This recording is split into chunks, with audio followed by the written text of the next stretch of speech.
Ladies and gentlemen, our program will now begin.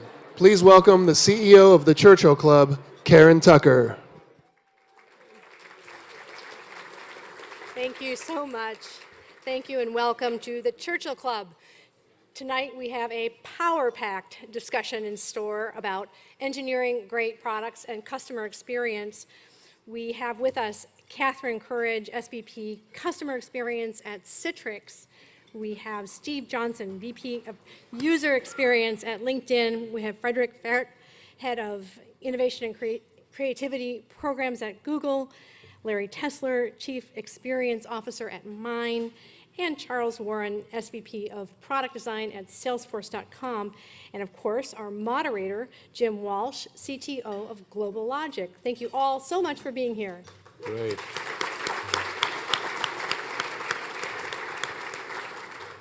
Our thanks to GlobalLogic, in particular Shane Brentham and Anjali Agrawal for their partnership and for making this program possible. Thank you so much.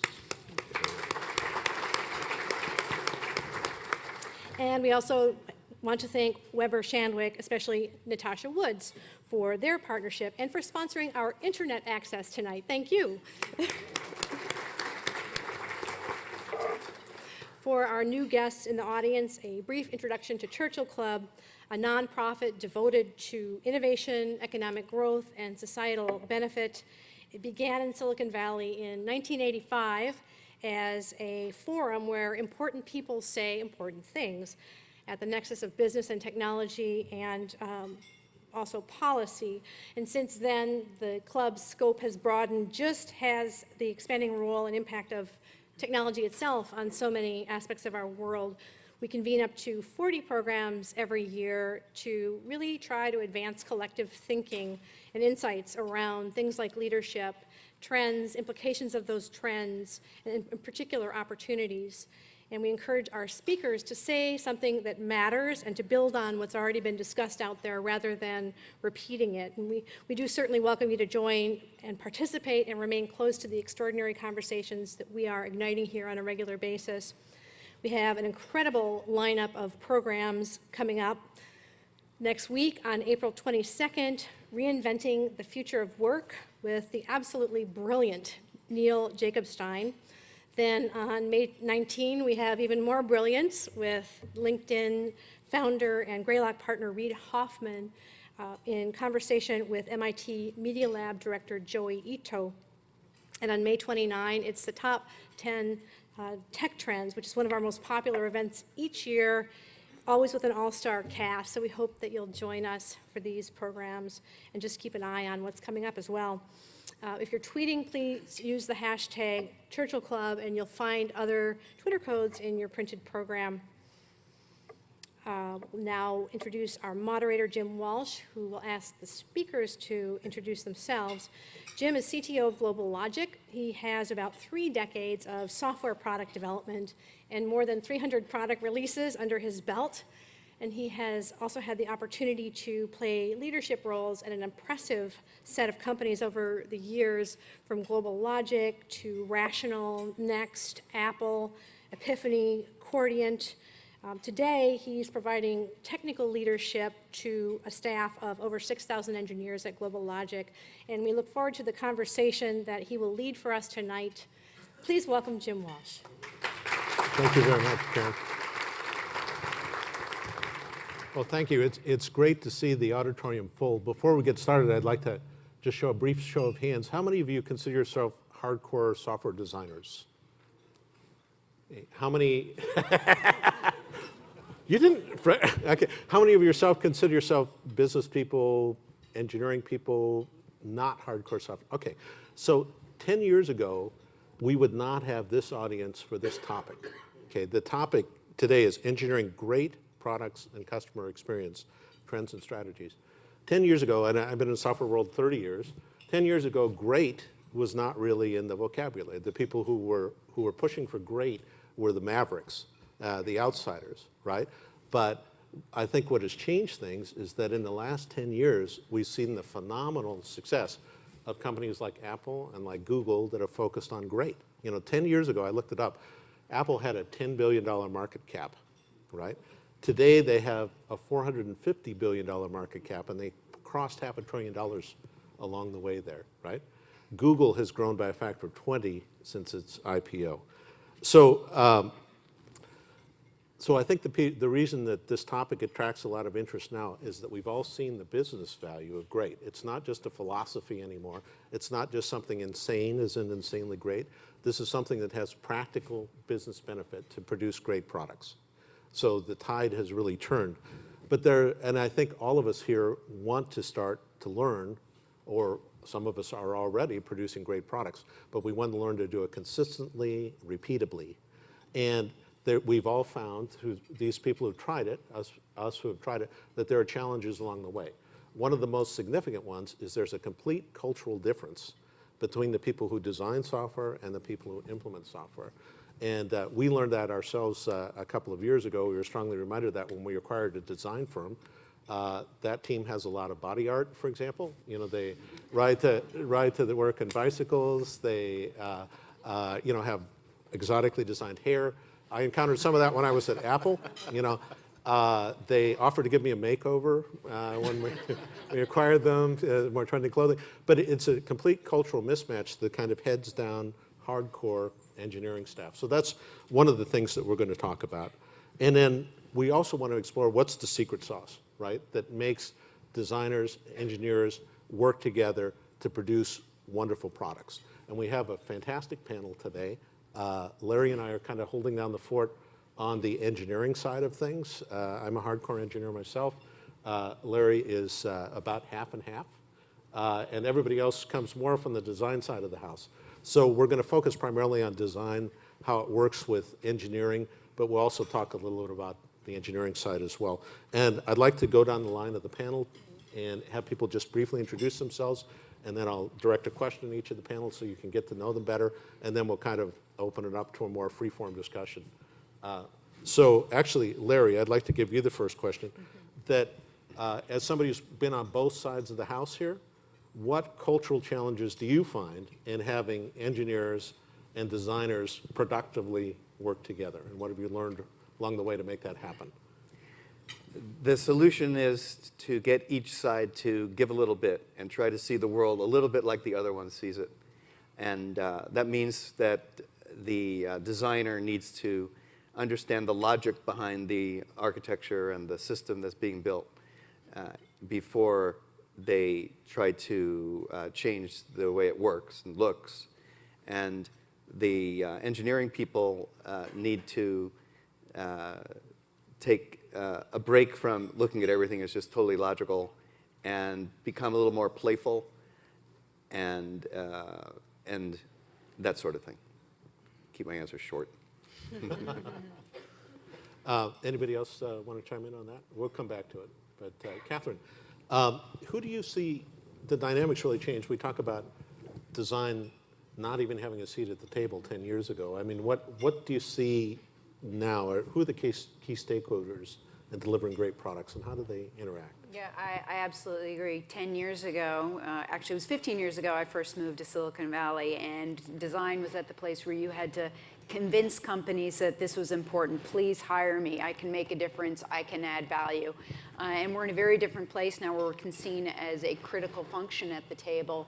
And now that we're there and we're in leadership roles, like many of the people on this panel here represent, we need to learn to collaborate really well with engineering and product management. And we adopt the philosophy of three in a box. I think that's really, really important. And it goes back to Larry's point of having shared perspective.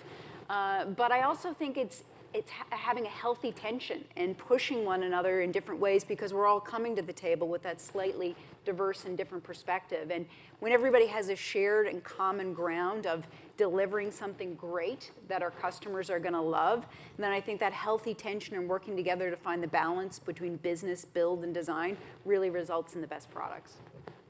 Great. Steve, so I watched some of your fantastic YouTube blogs, which I strongly encourage anyone with an interest in design to take a look at yours too. And actually, all of yours. But Steve, in particular, one of the quotes you gave really stood out for me, which is quality is not a feature, it's a behavior. Yeah. Right.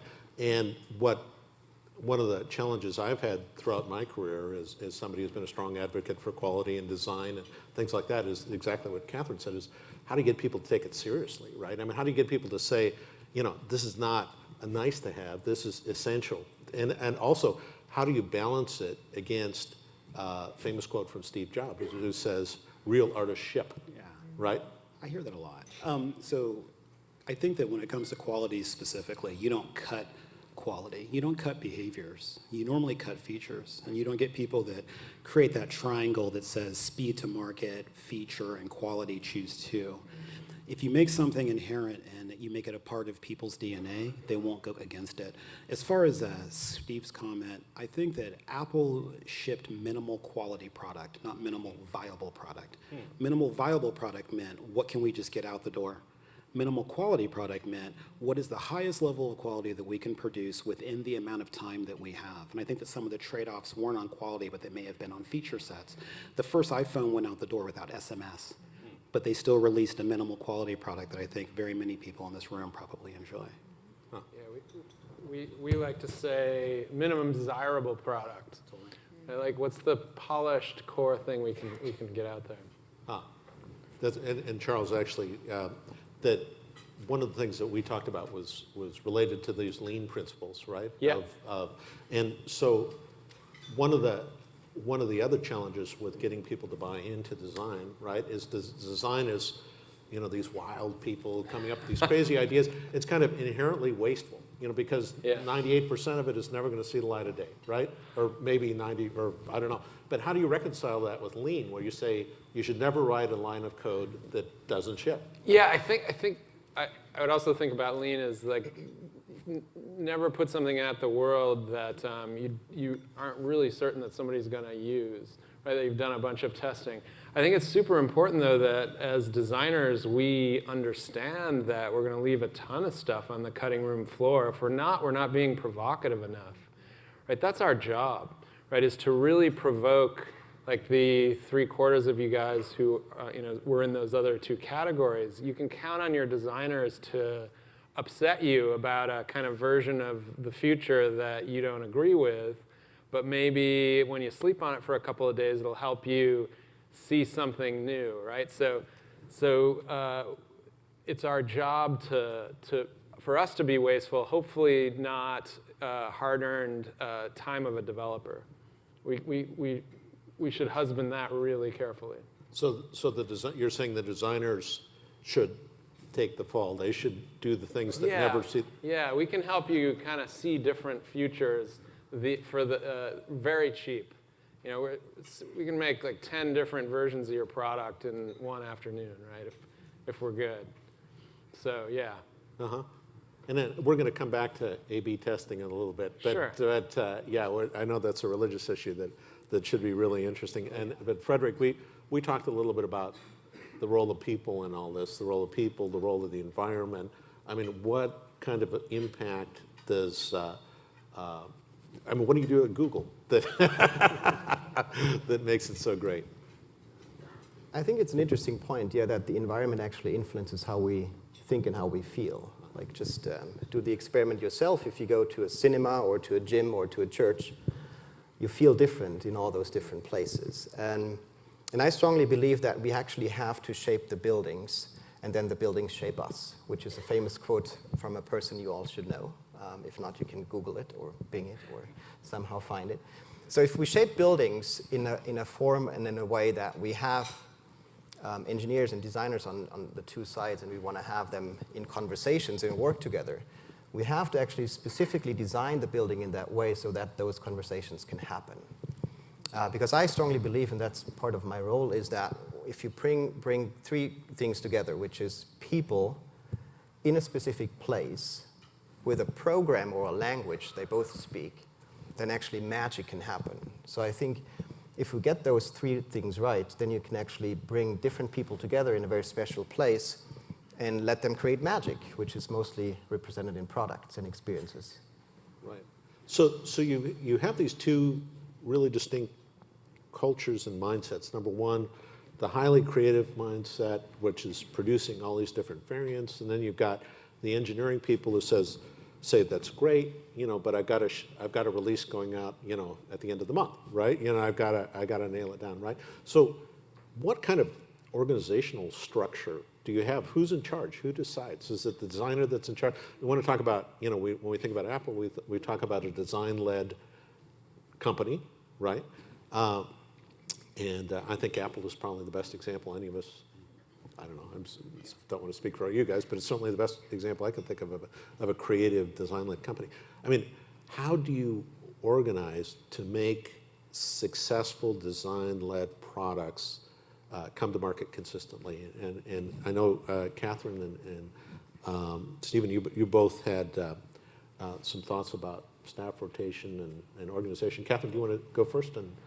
Yeah, sure. I think it goes back to what I was mentioning. It's really having those roles be peers of when you have product management, when you have engineering, when you have design as peers, equal players at the table, and really pushing one another very hard to create the best product possible. I think that is key. But another thing is really a culture. Culture is absolutely key. Your organization has to value great. And I come from an enterprise world, as does Charles. Yeah. And if you look at the enterprise world as a sweeping generalization, we're behind. Most enterprise experiences are not great. So to be in an environment where great is valued, that's one of the core things to really drive success. And having equality in those roles will help actually, you've got the culture actually deliver on the cultural values. Well, how do you get... I have a very strong personal interest in this because, our company, we're services, right? So we deal with like 200 different clients at any given time. Some of them value great. Frankly, some of them do not, right? How do you get people interested in great? How do you sell the value of great? And we'll come back to the organization stuff because I definitely want to talk about that. But how do you sell it? I mean, anybody on the panel. Well, I mean, one way you sell it is your app is right next to an unbelievably polished consumer app, right? And so the difference is very, very obvious, right? And so it's our goal. I got some colleagues here. We're going to bring sexy back to enterprise, right? We lost that mantle in 1984 with the famous Hal Riney Apple ad, and we're going to bring it back, right? I think that was the turning point, right? Yeah, I think people are demanding it now. Yeah. Is the other thing. They're revolting against organizations that do not deliver great experiences. Yeah. And if you deliver software they don't want to use, they're going to go use something else. So companies are now realizing that the products they deploy internally are very, very important. So Steve, how do you make it systematic? Organizational management's the most important thing that I think that any of us can do. Anybody in this room, anybody sitting up here, et cetera. I think that in a lot of cases what will happen is that you'll hear people say things like, we want to think outside the box, we want to be creative. But then what happens is they want to take the identical organization that they used to have that wasn't thinking outside the box and somehow force feed that or go hire consultants. What I try to do is I try to think of myself as my job is to build an organization that can build creative products, which means every now and then I'll flip the org chart. We'll take a look at who reports to who, if that department still needs to exist, if we can just align it into one. Should we collapse into horizontals or verticals? And that level of change that makes people understand that they're responsible, they can globally optimize, not locally optimize, because they know that they're not going to be in one silo for too long. I think that that's probably one of the most important things that I think that we should all kind of consider. What's our org chart look like? Because in a lot of cases, people's products look like the org chart. You can tell who owns what on the page. Yes. Yeah, Excel is a classic example of that, isn't it? Yeah. You can tell their org chart. Yeah, Charles, you were going to... I completely agree with that. And back to the question of engineering, I think waterfall is coming back a little bit. Like, just give the design team some time to get things kind of sorted out, and then it's not a kick it over the wall thing because the engineers need to kind of be along for that ride, but putting some stuff in the oven, doing a bunch of kind of lean, quick feedback loops, and trying to close that gap between our assumptions about our user or the task we want them to do and what reality is can just make the products shine, right? And we're not. I think everyone should try the new LinkedIn Contacts app if you haven't. It's a great example of that. It's a really, really polished experience. He's not plugging his own company, by the way. Yeah. That's it. Right. So it's okay to plug somebody else's product. Yeah, yeah. So I'm going out on a limb asking this question a little bit, and don't answer it if you're not comfortable. Can, in your own organization or organizations that you know, can you put your foot down and say, we should not ship this, it sucks, to the CEO? You can. Yes, 100%. Yeah? Yeah, there's quite a political cost for me to do that, but yes. So you just choose wisely. You don't play that card all the time. No, but when it matters, an you do. expensive red card to pull, but Absolutely. and I haven't had to. Okay, that's excellent, excellent. And then, so on a more mundane note, I've noticed a lot of passion among our own design team, and I wonder if it's universal, that designers appear to hate A/B testing, right? And engineers love A/B testing because it's quantitative, right? I mean, they can evolve toward a perfect UI nirvana. Myself, I'm kind of in the middle on this. I definitely see the value of the design, the inspiration, all that sort of stuff. But what do you guys think? What about A/B testing? Larry? Yeah. Yeah. We had this syndrome a little bit at Amazon, which was very A/B test focused and had very underpowered usability testing program. And when I got there, 2001, I tried various things to turn it around. And the thing that helped the most, was an organizational change. Getting not only the A/B tests, but other analytics groups, and also market research under the same management as usability. And the rule was that if a product manager anywhere in the company wanted some research done, some experiment done, then they couldn't decide whether it was going to be focus group, a survey, a user test, an analytical exercise, an A/B test. They had to go to somebody from the group whose job was kind of the director, and that you walk into Walmart and they send you here or they send you there, and that person would listen to what their problem was, what question did they have, and what tools would be useful to solve that question. And it might not at all be the tools that the product manager walked in with, which was just the tool they knew best. And we didn't have to keep that organization for a long time. We had it for a year and a half or something. At that point, everybody got it. Yeah, What do you guys? Yeah. We tend to ask more questions first, because normally when if somebody says we just want to A/B test it, one of the very first things we try to focus in on is, do you know who the user is? If you don't have a really clear understanding of who your member is, that's when you normally want to haphazardly shotgun things and see what sticks. If you know exactly who your user is, what's the demographic, what's the problem that you're trying to solve, and what are the things that they've seen that's actually been successful, you actually limit the A/B test, but then it comes down to certain flows. Another thing is that in a lot of cases you're A/B testing features. You don't want features, you want experiences. Rarely do you A/B test in a global experience, so that's how we limit it. We still do some, we even do ABCD tests, but we always feel really, really, really good about, we know who this member is, we understand what they're trying to do, we're just not quite sure what path they want to take, because people use our products so differently.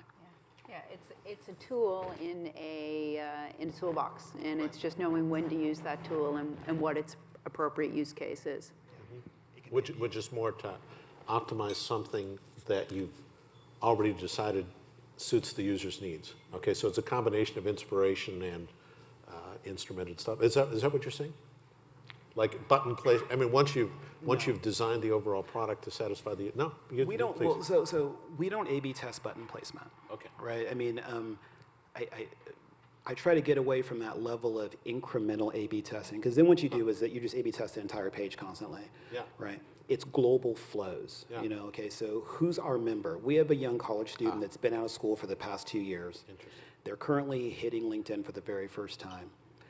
What type of content do we want to hit them with? How do we inspire them to use this tool? How do we show them value? There's a few ways that we're thinking, okay, let's push those 2 ways out and see what happens. Not A, is the orange button green, blue, yellow, or is it big or small like that? No. Yeah, it's not the personalization. So Frederik, this is more of a philosophical question, right? But like I mentioned in the intro, that insanely great made no sense to most of the business community until Apple scored this enormous home run, 45-time growth in in market cap over a 10-year period, right?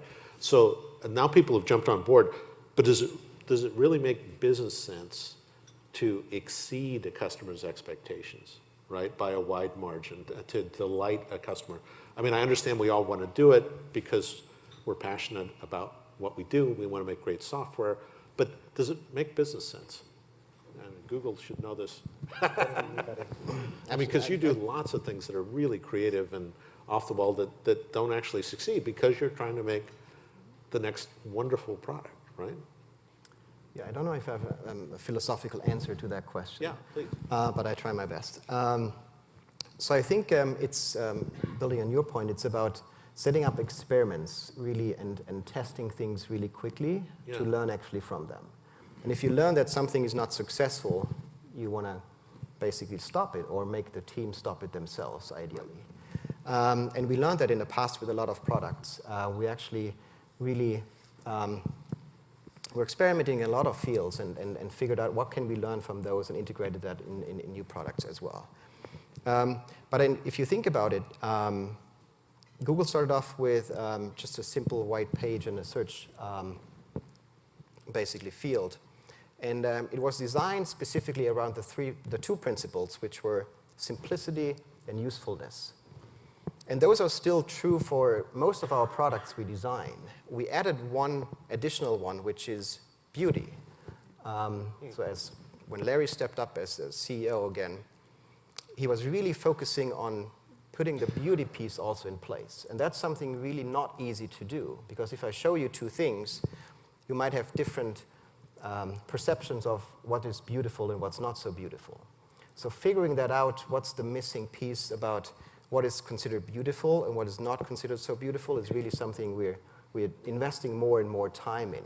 And we just announced today that we're going to focus heavily now on design around I/O, for example.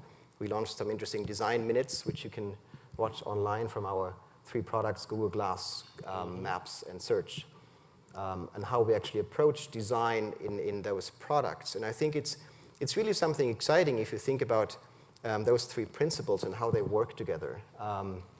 So we're excited about the future, I think. I don't know if that was a very philosophical answer to your question. That's a great answer. That's a great answer. And I got the flag that we're halfway through the Q&A period already, and we're just through the culture issues right now. There's a lot more that we want to get to. So I'm going to jump ahead here. We talked a little bit about the internal organization of the company, so it encourages innovation. We talked a little bit about developing the people, so it encourages innovation. What about those pesky people, the users, right? So how do you integrate them into your design process? How do you not so much respond to them, but anticipate what they want? I think we'd all agree that real innovation is going beyond what we talked a little bit about this with the A/B testing. You want to go beyond what the customer is asking for. How do you integrate users in the design process? Charles, maybe you can. Oh, wow. It is central to what we do. So, I mean, just as an example, our kind of design goal right now is to enable all of you to run your business from your phone, right? What does that mean? It means something different to everyone in this room. So who then is the person that we're trying to enable with that capability first? For Salesforce, it's probably an outside sales rep. So that means that I need a team of designers that understand those people better than they understand maybe their teenage kids, right? So we have a team of extremely creative researchers who do all sorts of different kinds of interventions to get not just the designers, but the engineers and especially the product managers, who, for those of you who have that title in this room, again, be really humble about your model of the user, because I find that for some reason you guys have the biggest gap. You really are confident you know what they want and who they are, right? And if you can tie that behind your back, that confidence, you're going to get better results. So we do tons of stuff. I was just watching a video of my colleague Rick Boardman, who's a researcher, watching somebody log a client call on the highway in an SUV outside Dallas, this tile salesman, right? So I think it's super important that we make that call logging feature efficient just to save some lives, right? So Yeah. that's how we do it. And his camera's shaking a little because he's nervous. So Catherine, I mean, how would you answer that? You know, that I think most of the time consumers don't know what to ask for. You know, they don't know what's possible. Yeah, I mean, absolutely, how do absolutely. you balance that? One of the core values for us is really having deep customer empathy. And you used a word that I really like, a couple words actually, but one of them was anticipate. And if you know your customers incredibly well, you're going to be able to see the gaps and create products that anticipate their needs and ultimately empower them and delight them. And that's where you create real long-term loyalty. So for us, it's spending a lot of time out in the field with our customers. We're doing a lot of work around mobility now, so we are following the day in the life of people and understanding how they transition from one task to the next. And we know with mobile devices, people are inserting them in and out of their day. And we know that they're multitasking. We know that they're driving their car and they're checking their device. So for us to be out there and watching and observing this as opposed to asking for things that people can't even imagine, that's what's really key, and that's what makes us go, aha, I see where we can add value. We can make this task much easier for someone, or there's a solution that's not out there that we should be looking at because there's a big gap where we could be helping people. Steve, what Yeah, so, in the 80s, if you had talked to people that were watching movies at home, how to make that experience better, they'd say create a faster rewind button. They would never think of Netflix. So I think that there's a combination, right? You ask people, they say, I want a faster rewind button, and then you try to throw, just some fun, and I liked Larry's term of playfulness, and then say, well, what if there was no rewind button, right? So you can hopefully try to jump a couple evolutionary cycles in saying, I understand what people want. Let me paint a picture of something that they've never seen before, but I understand their goal and their need. And if I can still hit that need and then exceed that expectation, I think that we're onto something. Larry is my fellow kind of engineering person up here. I mean, not that you aren't engineers, but you're more design-oriented. What makes a great product from an engineering sense, not so much from a feature, function, design, user-facing perspective, but from a hardcore bits and bytes perspective? Right, and that's a very good question because people always say in engineering, the great is the enemy of the good. And that really offends designers because, yeah, maybe it is, but when they go to war, who do you want to win? So, but the thing is, they're talking about a different great and good. Mm-hmm. We're talking about a great experience for the user versus a just good experience for the user. Yeah. And I don't think many people would vote for the good if great was available. Right. But in engineering, when you say great engineering, it doesn't mean that. It means it doesn't break easily. It's not fragile. Yeah. And it is complete. And you don't get into paths in the code that don't go anywhere. Things don't hang. So a lot of it has to do with traditional technical quality when people say great in engineering. And another way that I think about it too is if your architecture makes it easy to implement what these guys are most likely to ask for, it's a good architecture. It's there's efficiency, performance, and there's also flexibility. Right. Adaptability, customizability. Make it easy, and that designers do appreciate. Yeah. Make it easy to change the user interface to run an experiment. That's a terrific thing to do. Or like, at Next and Apple, you make it easy to do what Steve is going to ask for next. You're a big winner, right? And yeah. So kind of a little bit of a more pointed question, and I think you guys are the right ones to ask, is, if you look it up, 3 out of 4 startups fail. Right, meaning that they failed to recover their initial investment, right? And 95% of startups fail to meet their business plan. And every single one of these startups, somebody thought was a great idea, or they would not have invested in it, right?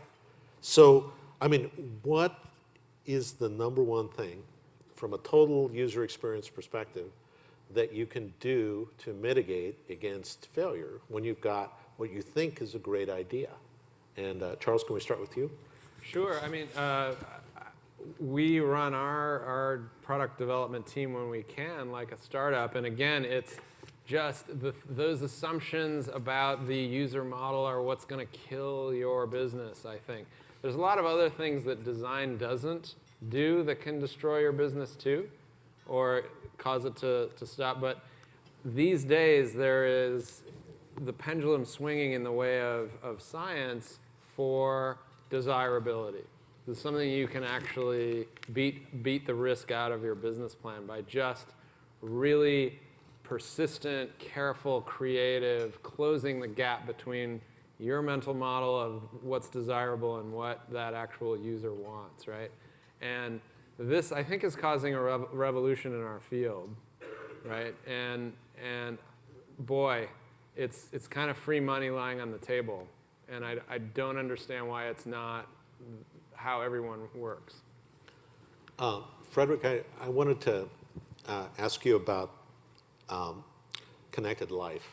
So, you know, we're talking a lot about connected automobiles, connected home, connected work, right? And a lot of people are starting to think it's not a connected car, it's part of your connected life, right?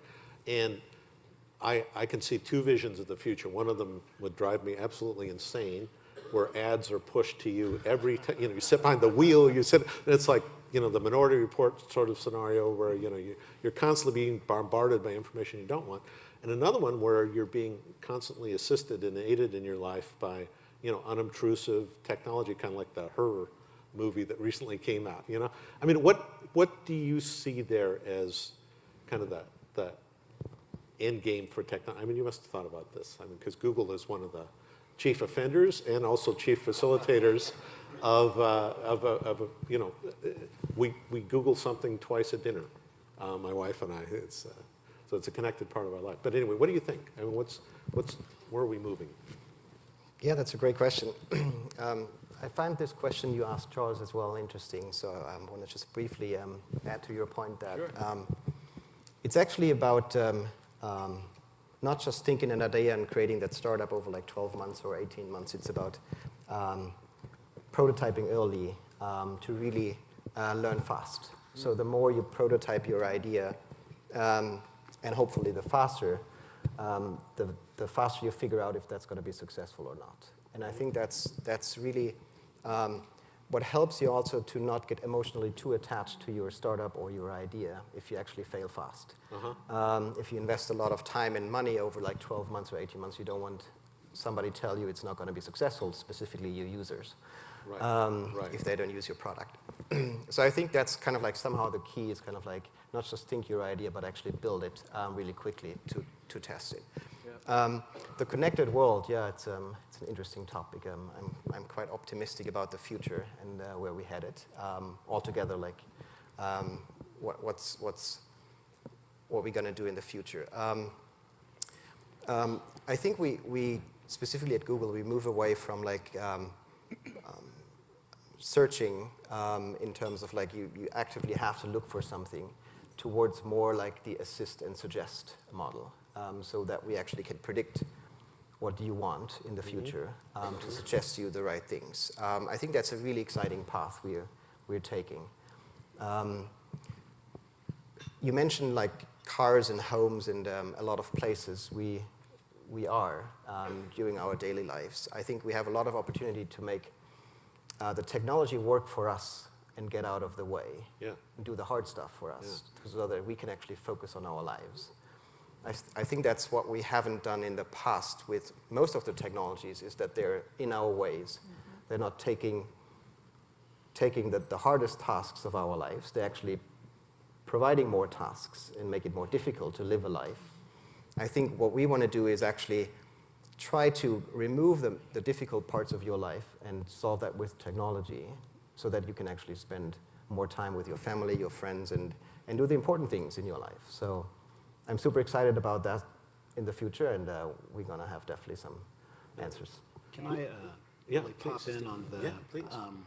not the connected question, but Charles' question really fast. This is going to sound overly cliche, guys, but the reality is that the thing that makes a startup work, in my opinion, is talent.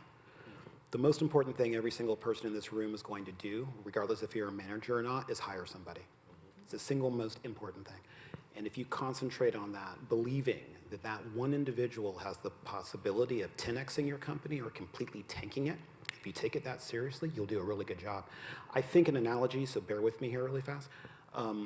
Marvel Comics recently launched their own studio, and their new movies are insanely perfect. And the reason why The Avengers was so good specifically was because we said we're going to spare no expense with who we hire to play these roles.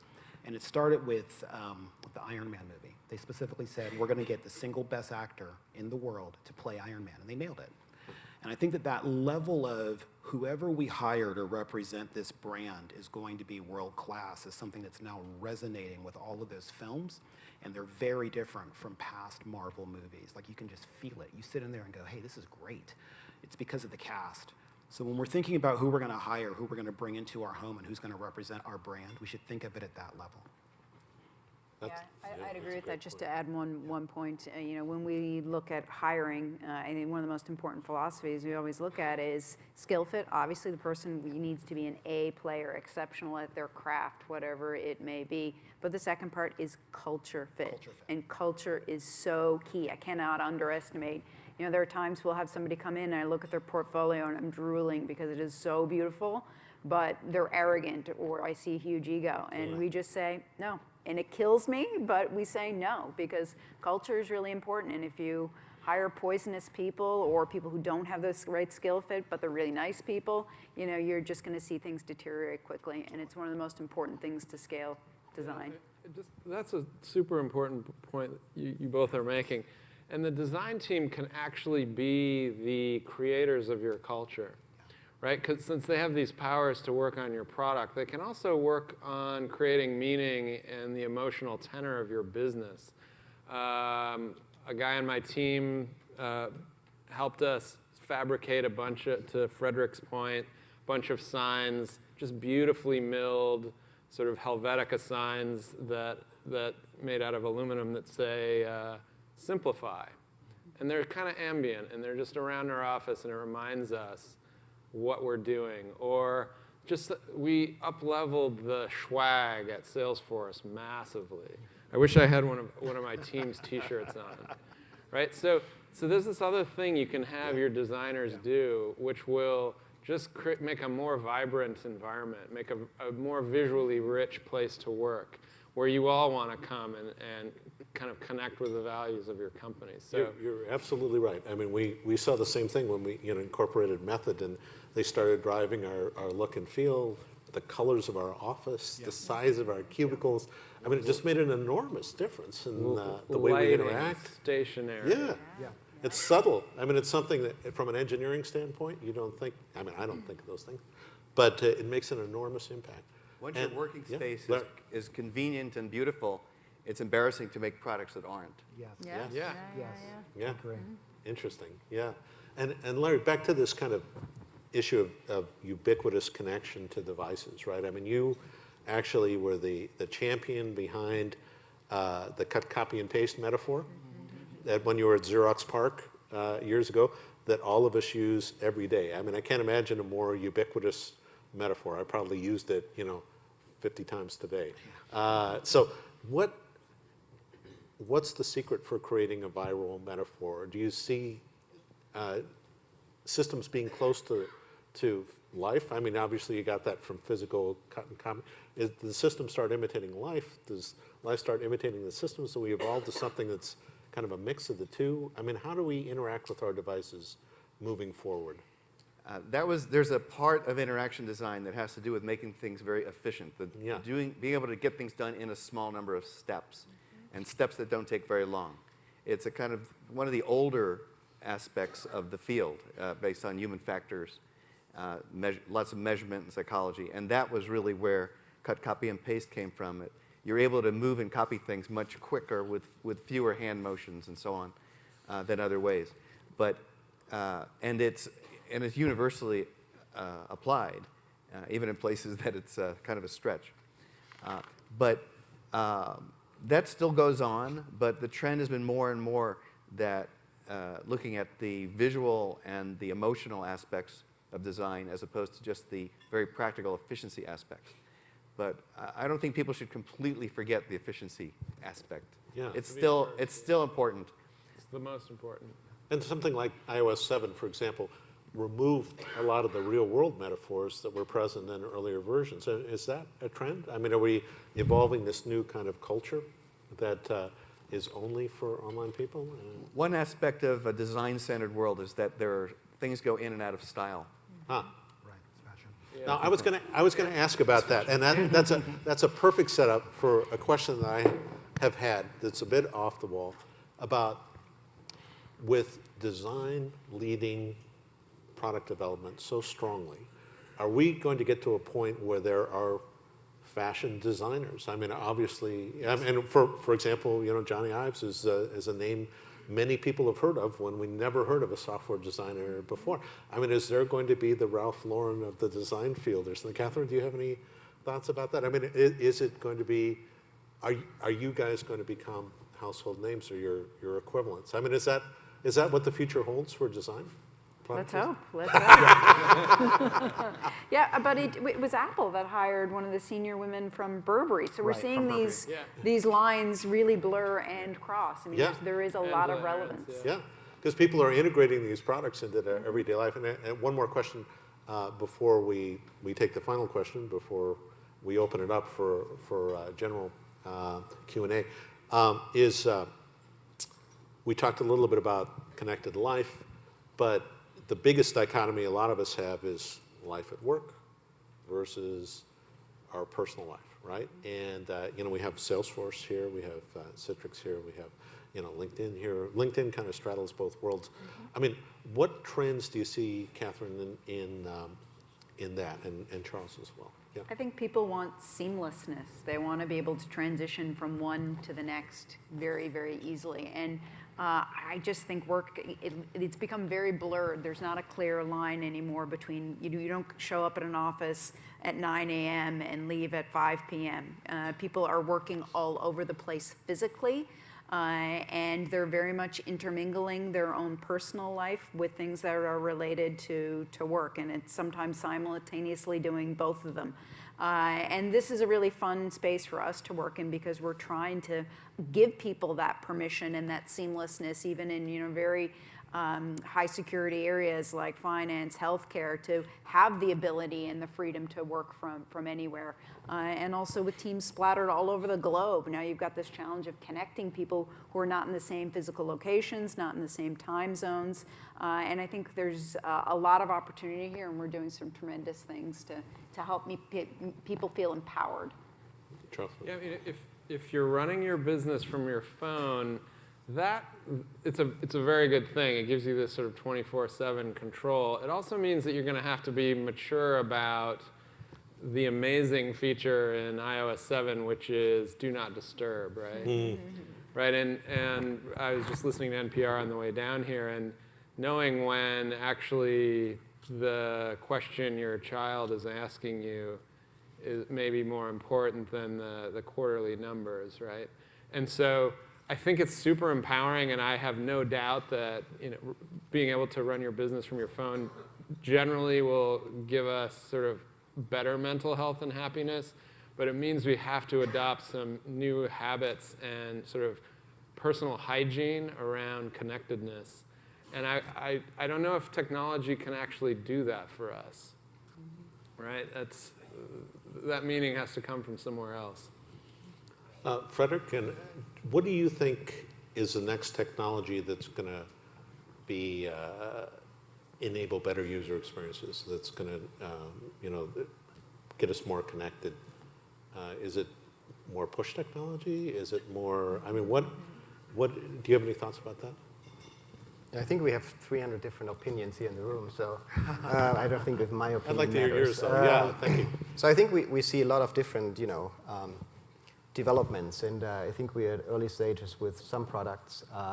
We learn fast.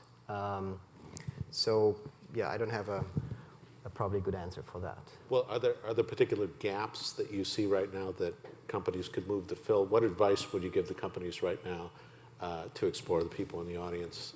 What do you think is going to complement the existing ecosystem the most? So building on Charles' point, I think what we see is that we just have a big responsibility as tech companies in general.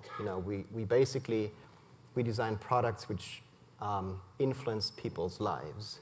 So we have to be very responsible in how we design those products. And you talk about the 24/7 online world. So if you have that world, we have to really understand how we can actually also educate users around using technology in a way, and what's most beneficial for users in that sense. So we really follow that mantra as well, focus on the user and all else will follow. And if you put that as a mantra out, you really see that this helps you to really understand what's making sense in terms of technologies you design, but also what's some trends in the future as well. And in terms of specific technologies in mobile, we've seen higher and higher resolution screens, right? We've seen lenticular screens for 3D displays. There are people talking about integrating chemical sensors for smell. I mean, do you see any particular trends there, and any of you on the panel, that got you excited about what you can do? Yeah. Please, Who saw the movie Her? Yes. Right. So I think there's a very optimistic kind of thing in that, which is the technology of attachment, right, is very interesting, right? And we're heading in that direction. I don't know exactly what that means, but fascinating, right? Attachment to your devices? Attachment to something that's not human. Right, which we already have, but it's just much more nuanced than that. It's Spike Jonze's vision of the future. Oh, that's really interesting. I highly recommend it. It's a really optimistic and interesting view of the future, and also disturbing. I'll take a quick stab at it. So, I'll take a page out of the Samsung ad, right? The next big thing is here, but it's just not talking to each other. I think the convergence is the next big thing. And what I mean by that is how many sensors are in this again? I can't remember. It's a lot. Yeah. But they're all not talking to each other. Yeah. And once we can open up those APIs and make it so that from a technology perspective, every single one of those sensors knows you, knows who you are, knows what you're into, knows what you like, what you don't like, and then it can start to anticipate and offer you up things that maybe you didn't know. But it's based on what it knows about you, and it learns. It becomes a companion. It's back to her. Yeah. Good. As someone, I'll just add one final point. As someone who's kind of outside of work, very into health and wellness, I think healthcare is a huge uncharted front. Yeah. Learning more Very about your good biometrics, your body, what's going on at any point in time. So I think we're going to see some very fascinating things emerge there, especially with all the wearables becoming so hot. I agree. Nike Fit, I that agree. kind of We're thing. seeing that a lot. Yeah. Well, great. I think is it time for Q&A, or do we have time for one more? No. Okay, good. So I wanted to just go down the line here, and then just give each of you, a minute or so to talk about to summarize your thoughts about what advice, and then we're going to have a lightning round at the end of the Q&A section. Well, I'll just shoot you some questions. But right now, just before we go to Q&A, what thoughts do you have about, what advice would you give either to aspiring designers, or your choice, to companies that are aspiring to become design-centric? What one thing can they do to up their game in terms of being a design-centric company that's centered around producing great products, not just shipping on time with 0 defects or a low number of defects sort of thing, but great? I think there's no more exciting time to be a designer than now. It's incredibly well sought after skill. These kids that are coming out of school are getting multiple offers. And one of the things that we're seeing in the transition now that we do have a seat at the table, and this is considered a critical function, is helping designers who are really good at designing, but maybe are not as good at having a voice. And when you're there at the table and you have product management and engineering, using your voice and having your opinion, not just being there to take orders and deliver great design, but to really influence the business. And that's where we are right now. Design really has the ability to influence and drive the business. So I think it's a very exciting time for people in this field. Yeah. Steve? I think that you need a incredibly crisp common goal. You just have to make sure that you articulate that goal and that everybody is bought into it. It's that bought into it part that's the most important. Like I'll say, oh yeah, we're going to take that hill. Everyone kind of nods and smiles. But if you don't believe it, if you don't feel it, if you're not bought into it, it's going to fall apart. You need to really make sure that everybody understands what your mission is, what the objectives are, and who it's for. And I think that once you do that, everyone's on board, and it just works. I've never in my life seen anyone come to work and say, I'm going to be a jerk today.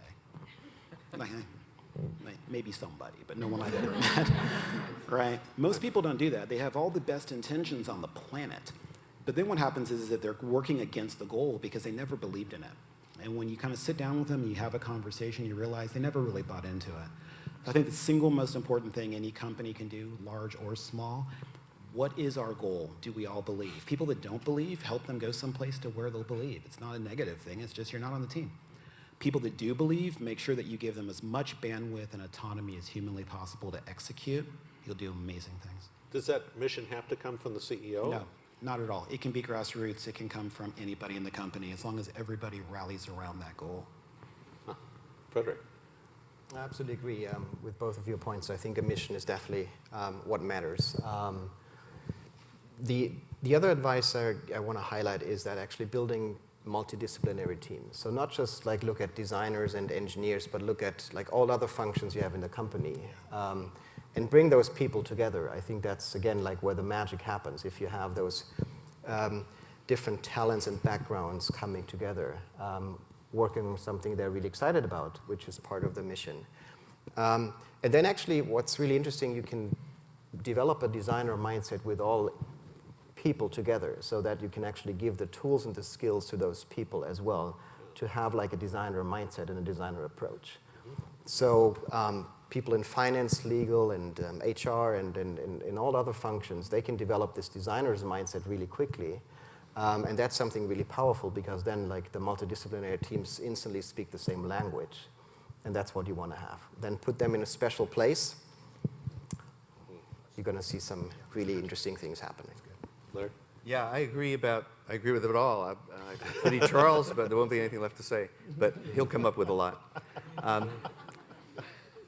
It's also important to, in a way, have multidisciplinary people, and in addition to the teams. And in particular, the question is always going to be, who runs a multidisciplinary team?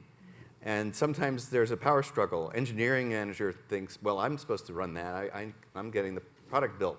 And the product management head says, I need to run that team. I'm responsible for the product.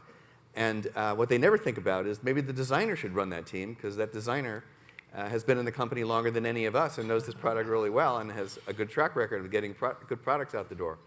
So one thing that I encourage people to do who are in design is if they're complaining that the organization is stupid, then I would say, you should run it. If you really think that, you should run it. You say, well, I don't know anything about product management. I say, you don't go to school to learn product management. You learn it on the job. And they should take a career path that brings them in a position where they could manage what normally product managers manage, these multidisciplinary teams. And it'll be good for everybody. Design will get more, will have more impact if some designers are leading these teams. It won't always be a designer, but sometimes. And other functions will learn from the designers who run the teams what other things there are to bring to the table than they've been bringing to the table. Because designers have some extra tools in their chest. Yeah, and that's maybe quickly two things. First is help your designers learn some leadership skills, right? That I think often we sort of have a learned helplessness having been in this kind of other state for a while. And I mean, just to answer the question, how do you up-level your product? So even if you're making a router or a compression algorithm, there's functional value in that, but you also have, you need some to make it meaningful and have emotional value. Even a compression algorithm enables some kind of emotional thing somewhere in its life. And that's what your designers can bring. All of your products need to be meaningful, right? Not just functional, right? And this is the part of a product's meaning that your designer can help you create, and your researchers and your prototypers. That's an excellent point. I mean, I remember we had a big emotional debate about which compression algorithm to use for real-time Sure. packet compression. Yeah, and engineers get very emotional about this stuff. I Sure mean, it they may do. not even be comprehensible to the end user, but there is a lot of content behind these decisions, even every engineering decision. That's excellent. So I'd like to open it up now for audience questions. We have microphones on the back of the room and in the front of the room, and we will alternate sides. Thank you very much. I had a quick question as I'm experiencing or looking into the realm of startup. What I wish to hear, and I didn't notice if there was any mention, was that, so you're talking to a startup company with a great product, let's say it's enterprise market directed, but when and where and how much investment should go to the design? So when they start with the product, there's not much attention, it's just make it work, get it out of the house, we have the market, we have the enterprise client lined up, and then we need to just expand the market. But where would you recommend that bringing that design into product development for companies who will have a great future, but the traditional way of let's get the product out and then we'll worry about it later? I think those days are kind of over. I think it's all of it until you really know there are many possible customers for the thing that you've faked, right? And that's, again, what design can do. I think day one, you want to Right. have a designer day one. Yep. And we, at Citrix, we have a startup accelerator, and one of the things that we do is we go over and train those small startup teams on design and the value of investing in design from day one. And a lot of these companies are in the enterprise space, and we're saying this is not just for people who are developing consumer products. Right. If you're in the enterprise space, you need to be focused on this as well. It's critical. I agree. We see that time and time again, that people's minimal expectations for product quality are sky high, above what they were 5 years ago, 10 years ago, and you can't not have a design-led product, even in the enterprise space, even in like the IT-facing space, because of the demographics of the workforce, right? So the people in the workforce, coming into the workforce right now, even in IT positions, people working on those routers and switches and compression algorithms and things like that, their expectations are set by Facebook and Google and Apple and LinkedIn and the tools they use every day. So you can't ignore it. It's not a nice to have anymore. Yeah, I'll be really quick on this. Yeah. You want to treat people the way that you want to be treated. There is nothing in your home that you would be satisfied with that someone just put it out there. Nothing. You would be appalled to find out that something that you sat on was just put out there and you sit on it and it breaks. You'd be like, well, why didn't they pay attention to that? So we should never do that to our customers if we wouldn't allow it to be done to ourselves. Yeah. Next question? Yes. I'm a designer. I've run design teams at consumer electronics companies, and also I've been at a lot of startups where I've been, one-man shop. One of the interesting things that I've heard you talk about integrating design into the development process, I heard things like, oh, those crazy designers, all those, wildly creative people who have strange haircuts. What I've started doing the last few years, and I'm interested in getting your feedback, is I use a dirty word with design. I start talking about process, and it makes my designers really nervous, and it makes the developers really nervous, because what I do is I try to make design a deliverable as much as any line of code. And I try to say, if you're going to write, Mr. Developer, Ms. Developer, a line of code, you're assigned a schedule and a time and a place where that has to be ready to go. My design supporting that also has to be fitted into that schedule. So it makes my designers nervous, it makes the developers nervous because they have to plan up front. And yet what I found is it buys me the time to do the design in time to get it implemented. So I'm just curious about the notion of process and other sort of process things that you might apply to the wild and crazy people. I've got Quick- strong I'll just opinions say about quickly, this, but yeah, go ahead, That is Charles. all Yeah. that is all designers have is process. That's all. Could you tell me the number of my managers? Yeah, There's Steve, more words yeah. there, right? Yeah. I said I'd be brief. Yeah, anyone else? I agree. If you're a small, scrappy startup with 3 people, you probably don't need it. If you're a much larger company, yeah, you don't put in process for process's sake, but there are certain areas where it really can help you along and make sure that there are those milestones and that everybody's charted on that same course. It goes back to starting with a shared goal and vision. And if you have some milestones to help you check back on that shared, goal and vision, I think that's a good thing. I just think process is a way to ensure quality. That's all, right? I mean, so, when people hear process, they immediately think of, like, I don't know, something from SAP. Anyone in here from SAP? Probably. Damn! I don't mean yours. But the rest of us, I think that's what people think of, right? Or they think of like a tax form when you say process. Process is very simple. We're going to put some goals and some guidelines and some bumpers around this so the damn thing doesn't blow up. So I think it makes perfect sense. I'm not afraid of that word. Yeah. Do you happen to have a better word? Because every time I use process, everybody gets, like I said, very nervous. And I've been trying to find a different way of explaining that. No, a scientist is defined by the scientific method, right? I think a designer is defined by the design process. And even, I think Catherine's talking about it like a documented, written down kind of milestone thing. But even if we're not doing that, we're using the process in our heads, right? And we are experts in a process. That is all we have. I think what makes people nervous is when you're asking them to be creative on a schedule, right? And it doesn't just apply to designers, it applies to architects too, right?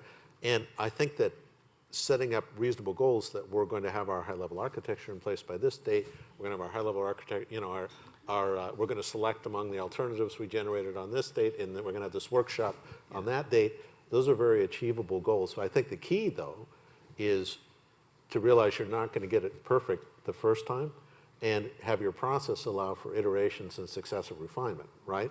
That if you have a process that we're going to have a perfect product, we're going to have our design complete, and we're never going to revisit it by next Friday, everyone's going to panic, and you're not going to get a good result, I think. So it's got to allow for iteration. I'll give you just one really important, simple thing that I think process-wise we can all practice better is to understand there's 2 really different modes of creation, being creative.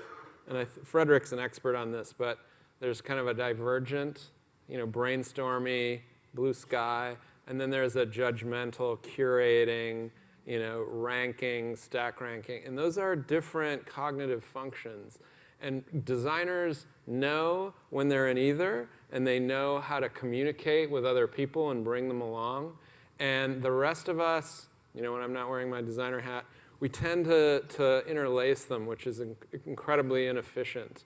So when we talk about process, it's often as simple as that. Does that resonate with you guys? Yeah, so you said, do I have a different word? I do, and it's kind of cheesy, because I'm thinking about my 9-year-old son. It's just house rules. I mean, it's just that simple, right? Like when his friends come by, here's the house rules. Everyone puts their own dishes in the sink, and, right? And it sounds really kind of immature, but if you think about it, that's a process. It's a process of which you have to play if you're gonna tear apart my house like you do every Saturday night. Another thing, though, is that I think that you also need to be really critical and just transparent with your staff about if you have a whole bunch of whining babies. I'm just being deadly serious. And if you have a whole bunch of people that are like, I don't want process, and they put on their hoodie and they hop on their Vespa and they scoot away, I think that may not be the type of people that you're looking for in order to execute against your goals. You need a certain maturity level to understand that there are house rules. I'm going to give you lots of autonomy, but at the end of the day, there are some rules. And also, I think process, it's often understood, like you were talking about, like a workflow, right? Yeah. But I think a more general definition of process is what we were talking about earlier is lean, right? That you don't like MVP, you had a different term that was better. Minimal quality product. Yeah, minimum quality product. And you learn from it, and you iterate, and you iterate, and you iterate. And I think every designer, our designers certainly are very, very comfortable with a learning system, right? Yeah. But there are dates, there are schedules, there's disciplined deliverables, that are well defined, and I consider that a process, right? Yes, I agree. Yeah. Yeah. Larry. Every function in every company has a process, pretty much, especially large companies. And the problem, do people know what the word synchro mesh means?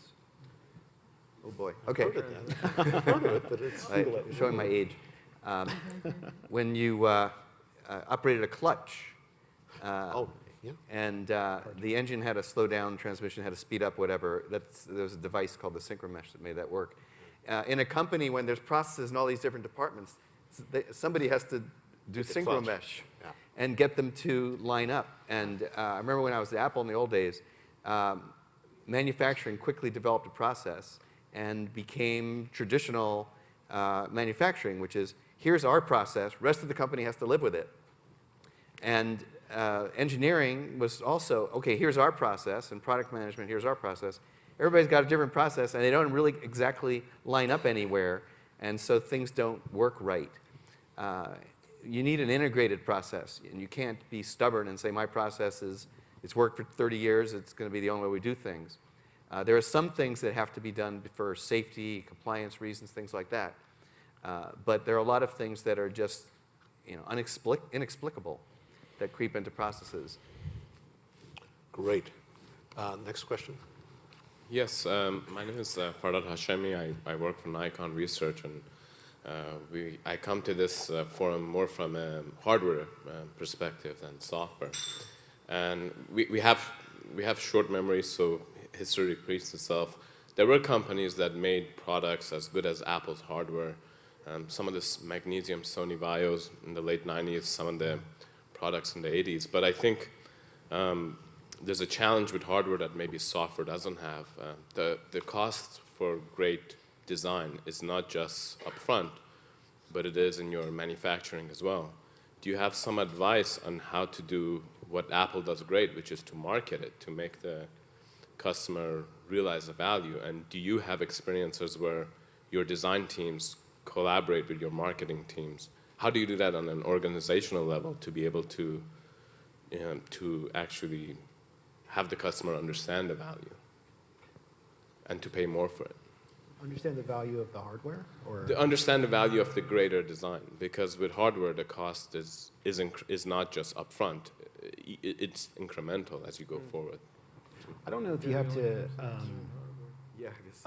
make people understand the value of the greater design. I mean, I think the automotive industry has revolutionized, has made a massive turnaround recently with realizing people like pretty cars. I mean, wow, go figure. Right? It's like, make the car prettier and people like it. And Honda Civic sales went up with the redesign. Audi has come out of nowhere and just done a phenomenal job at reinventing themselves. Even the new Volkswagen Beetle, right? It came back with a vengeance because you saw it and you went, hey, that's actually not that bad.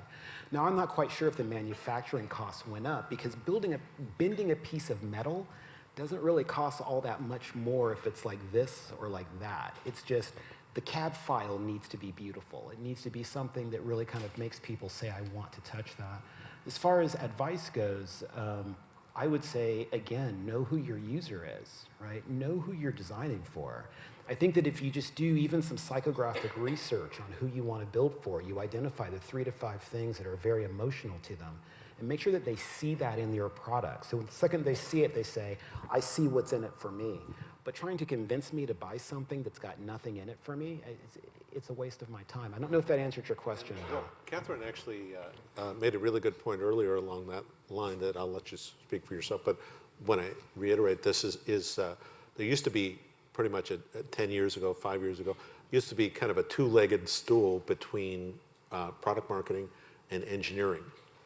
Where design was not really part of the conversation. It wasn't even considered. Now it's becoming a three-legged stool where you still have design, which has the creative perspective, what could be developed. You have engineering, which is the pragmatic perspective, is here's how we'll do it and here's when you'll get it. And then you have product marketing, which has the business perspective. Can we sell it? How much money can we make from it? How can we, what can we price it at? How do we position it in the market? Who's our competition? I don't think you can do without any of those three. Yeah. Did you want to? No, I absolutely agree. You articulated that well. With your point, when it comes to hardware, if that increased cost in materials results in a better experience, it's the experience that you highlight. And if people see the value of that experience, like we've used Apple as the example, then they're willing to pay more for it because they understand how that's going to create additional value for them. Yeah, last thing on this point, especially with marketing, I said earlier that we flip the org chart around a lot. All the marketing designers are part of the design team at LinkedIn. It just kind of made sense because if you're going to be marketing the product, you should probably have access to the same files, the same discipline, the same heart and soul as the people that are building the product. So we just meshed them all together. When Julie, who's sitting right there, when she and I worked at Adobe, we would work our butts off on a version of Photoshop, and the marketing team would market Photoshop, and we're like, it doesn't do that, right? And it wasn't their fault. It's because I think that from what they read, they interpreted that it did that, or from some demo of a feature that we showed them that we didn't end up building, they thought it did that. But they weren't integrated, they weren't communicating. So it was one of the things that when I went to LI, I said, well, let's just make sure that those people are always communicating because they're sharing the same file. And that allowed it to be a lot easier to market the product. Okay. At least some companies have a design language that runs across the gamut from the products, the product documentation, the marketing materials, the office space they're in. It can get pretty extreme. And having a design language like that, it goes back to what everyone else has been saying. Yeah. It's a tool to bring together those disparate parts of the company and look like one company to the customer. Well, let me give you a life lesson. If you buy a design company, we have our own font, right? We have our own iconography. We have our own color scheme. It's like, be aware of what you're getting if you buy a design company and let them, reach their full potential. So, yeah. Next question. Hi, my name is Randy. A quick question around, you guys have mentioned design thinking quite a bit, and design thinking, there's been a lot written about it. It's being taught to our kids in schools now. What thoughts do you have on integrating design thinking into other parts of the organization? You guys talk a lot about product today, but like things like finance and operations and HR, in solving problems in those spaces, it seems like this applies as well. Do you have any thoughts on how to get people thinking along those lines in those other parts of the organization?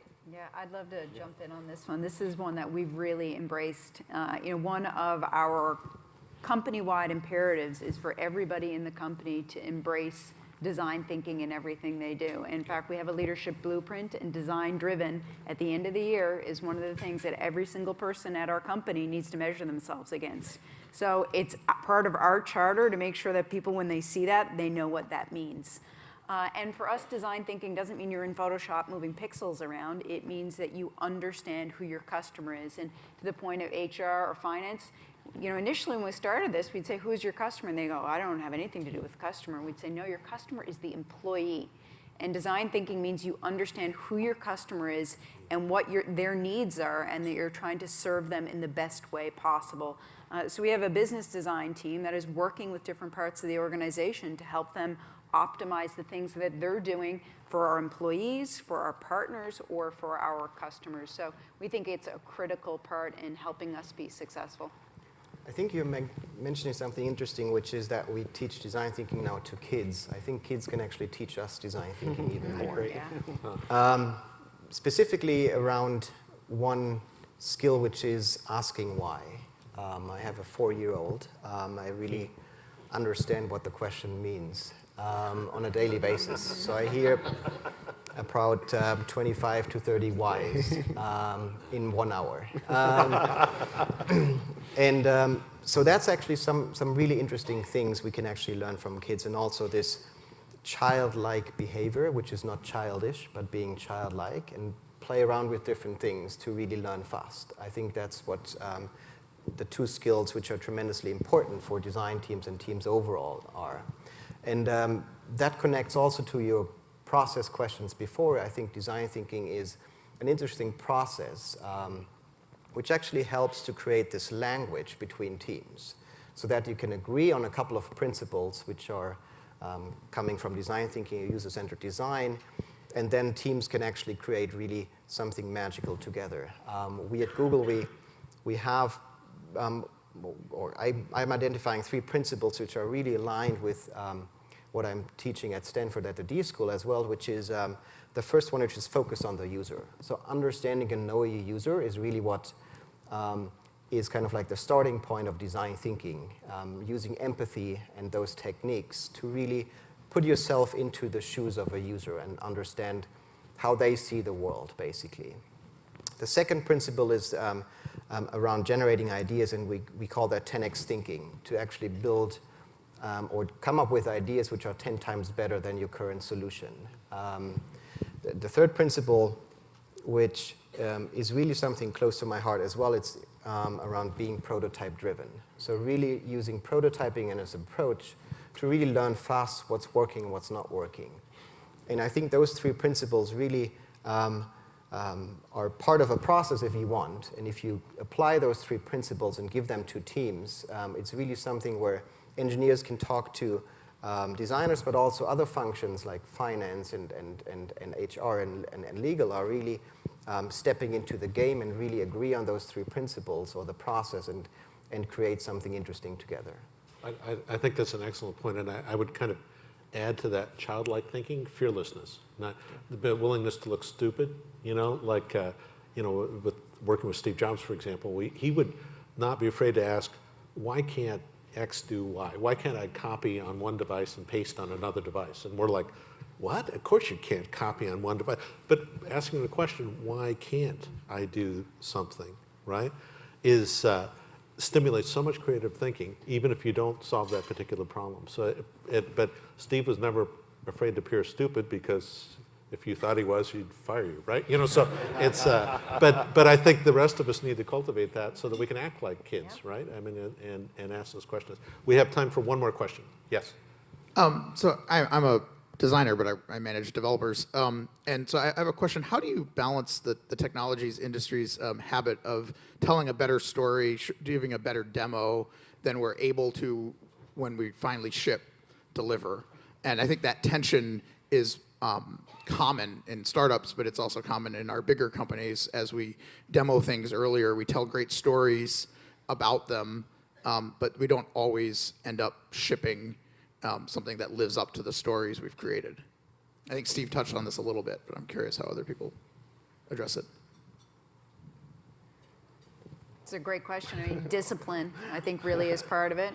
And to the point you made, I think the better connection you can have between marketing and product, the better alignment, making sure people have a shared vision, that helps tremendously as well. But a lot of it really is discipline.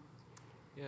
Knowing the difference between a demo and a prototype and what they're for, they can get very mixed up with hilarious results.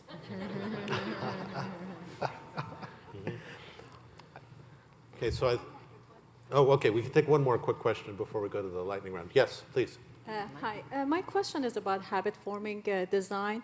I was wondering, in your process, how much are you thinking about your products, either software or hardware, you want to create that habit-forming usage, which I think today is very much in practice, especially with the number of users you want to get to. We call it re-engagement.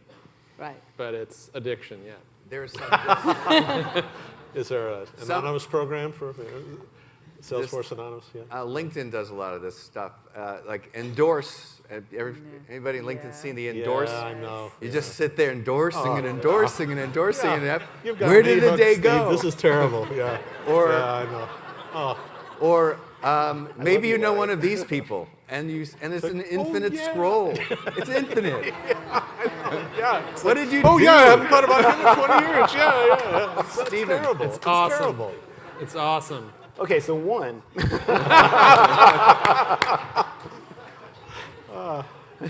We ratcheted back endorse because of that, and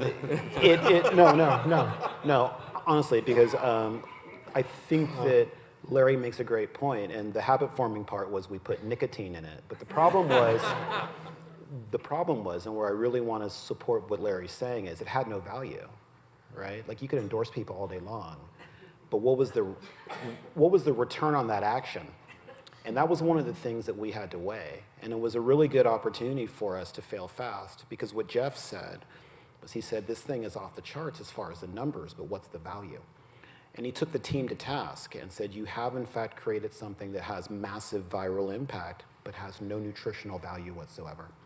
So I want you guys to go back to the drawing board and figure out how to make it more valuable. And that's why we ratcheted, it back down. So I think if you want to create viral loops, it needs value, right? I tend to do things over and over again that I find valuable. I mean, it's just that simple, with the exception of Angry Birds. But honestly, the more that you can give people a sense of, I'm moving forward because, and here's the return on my investment, here's the return on my time, and I find value in that, that's the best viral loop you can create. Don't create crack, it's bad. Fantastic. So I think we'll go to our lightning round questions and then wrap up. So for the lightning round, what I'd like is, we'll just go down the line here. And please, we'll start with you. Well, we'll mix it up. But please take about 20 seconds or so to respond to the question about who or what do you look to for inspiration? Who or what do I look to for inspiration? A variety of things. Interestingly enough, sports. I look at teams and how teams work with one another. I look at high-performance athletes, not just what they're doing, but their equipment. And I think there's a whole variety of inspiration for me personally that comes from sports and the technology and the gear and the perseverance and the training. Oh, excellent. Tweens and pop stars. And I said tweens and pop stars, and I'm not tweens. Tweens. Yeah. So I think what's that? It's 12 to 14. Huh. Yeah. Anything pop culture and pop stars. And the reason is, I'm a firm believer that life imitates art, and if you can really kind of get into that genre of what kids are thinking is really cool, really fast, really creative, you can kind of anticipate what's next. The most influential movie in my life was Star Wars. Like to this day, I'm a 70s baby, I'm an 80s kid. To this day, I'm like, hey, how can we do something like? And it's very much reminiscent of when I was that age, and I was really inspired. Frederik. I actually go before that, looking at kindergarten kids. That's where my inspiration comes from. Not just visiting a lot of kindergartens and bringing my own 4-year-old into kindergarten, but actually those mindsets of kids are really, I think, something important which you can bring into organizations as well. That's why we just created another kid. I now have a 5 weeks old, so to hopefully get even more inspiration. So we just continue that route, I guess. Larry? I get a lot out of corny stuff, just reading. People write this sort of one-page story about some tragedy in their life that got turned around, or how they turned themselves around, or how they ruined themselves, or even. But just somebody's self-portrait, one-pager kind of thing. I love reading those things, and they get me thinking about stuff I wasn't thinking about. The bios. Huh? That's cool. Yeah, I love that. I love, transformation is kind of what we try to do with products. So I'm totally there with Larry. For me, it's my guilty pleasure is science fiction movies. Yeah. Her, everybody should see Her. Yeah. And Korean UI design right now is off the hook. It's crazy. They're doing in games and social software. Super fun, really they've just broken all the rules we just told you about, and it's awesome. North or south? South. Good. Okay, they're breaking a lot of rules in the north too, but not another. Okay, so other than your own company, and we'll start with you this time, Charles, and move back this way. Other than your own company and Apple, take them off the table, which company do you think is doing the most interesting work right now? You mentioned South Korea, but... Oh, wow. Neighbors, pretty good. The South Korean search company is doing all sorts of interesting stuff. They're up a line, I think. It's just, my eyes hurt, and I love it, and I don't know why. Most interesting company... It might have to come back to me. There's so many right now. Too late, too late. All right. Lightning, yeah. Okay. Neighbor, then. Throw that out there. But South Korea, well, okay. And the search company. Larry? No, really, I want to pass too on that one. It's a tough one because they change. The mantle sort of moves from one company to another. Someone will do some really creative iPhone or Android app. But then, 6 months later, it's just the same, and somebody else has got something more interesting. Well, recent past then. Oh, recent past. Well, LinkedIn, I'll put, Okay. after giving them hell about infinite scrolls. There is a lot of creativity there. Yeah. Yeah, Frederik? Other than your own company? I would probably not pick a company or organization. I would probably pick schools. I think schools are now in an interesting position to really redefine themselves or redesign themselves in that sense. I think we have an interesting area where they have to focus more on the user, which are children or students. So I think we can have like some interesting outcomes in the next couple of years out from schools and how they actually redesign themselves. Excellent. Yeah. Steve?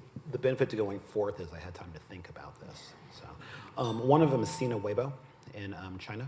I think that they're doing amazing work. And they know exactly who they're designing for, and it's just working brilliantly. Other one is actually Audi, believe it or not. Audi's new navigation system in the main console of the car, the actual dash, is it's a super high resolution TFT display, the whole thing. So depending on your driving conditions, the dash changes. Just kind of makes sense. So when you turn on the navigation, the dash changes, and now it's a huge turn-by-turn arrow, but it's right there within the driver's view. You're not doing this. You're paying attention to that, and there's just something so intelligent. And when you take a look at it, you're like, of course you should do that. But they're the first car company to really kind of innovate with just putting computer screens right there in the driver's view. I just think it's magnificent. Catherine, last time we had to wrap it up, we're getting the hook. I would say Tesla, and not just because the latest car is beautiful and compelling, but they're looking at transportation as a whole, and it's such an area that is long overdue that we need to look at different ways to transport people. Excellent point. Well, thank you for a wonderful panel. I think you'll agree. It's amazing people. Thank you.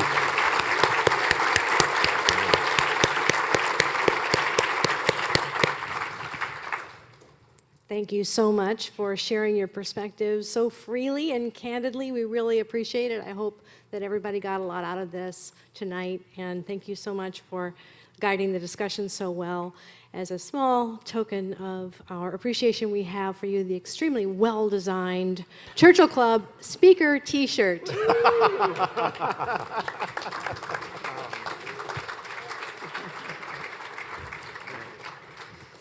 Like to thank our partners, GlobalLogic and Weber Shandwick, and a recording of this video should be available even as early as tomorrow, hopefully, on our YouTube channel, where you can also find recordings of most of our other programs.